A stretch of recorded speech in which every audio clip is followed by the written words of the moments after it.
So we're going to stage in the second to the right lane, and you're going to, when you're ready, engage adaptive cruise, set at 60 miles per hour. Okay.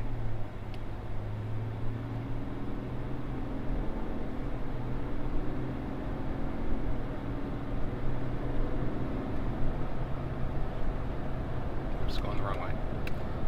Yeah, perfect. And then when Super Cruise is available, anytime that you're on a Super Cruise capable road, you'll get this little white icon. Yep. You can go ahead and hit the Super Cruise button, Okay. and you'll be into Super Cruise. Great. You're hands-free at this point. So I'll walk you through this first one. We should be able to do 3 of these.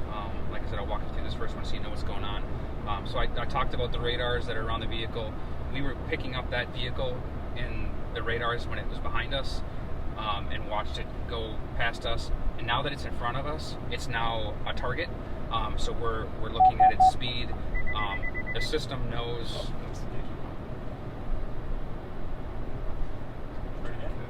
Yeah, it didn't. Should I turn it back on? Yep. And once it's green, you can let it go. Okay.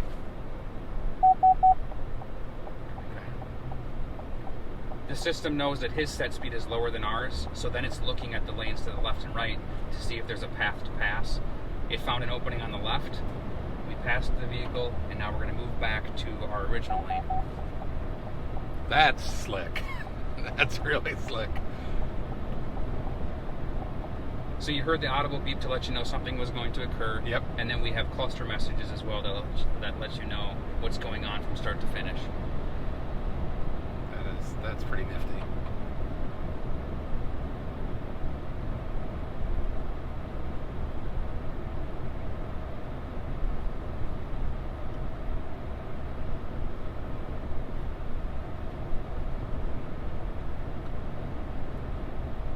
And it's always going to pass to the left? Is that? So is there a rule for that? There's a bunch of different scenarios that you could get into. We prefer or first look to pass to the left. If that lane is congested and the right lane is open, we will auto lane change around the right as well. Okay. And then we will also utilize auto lane change to get you out of a lane that may be ending. So if you're in a lane that's ending, say half a mile or a mile ahead of you, we'll auto lane change you over to a lane that we know is going to continue. That way you're not stuck at the end of that lane ending and not able to get over.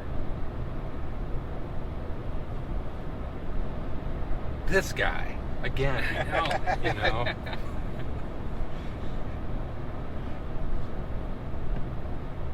Keep getting in front of us.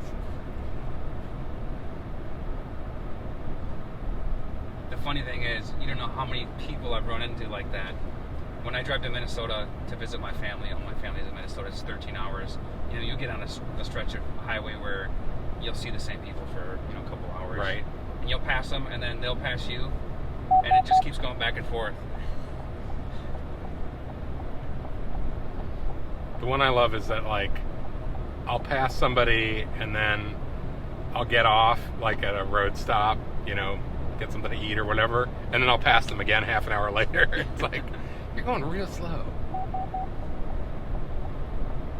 So in addition to auto lane change, this vehicle also has lane change on demand. So if you wanted to change lanes, you can just hit the turn signal stock at any point in time. It won't change to the right because there's a solid lane line. Okay. It will change to the left if you want to try it real quick.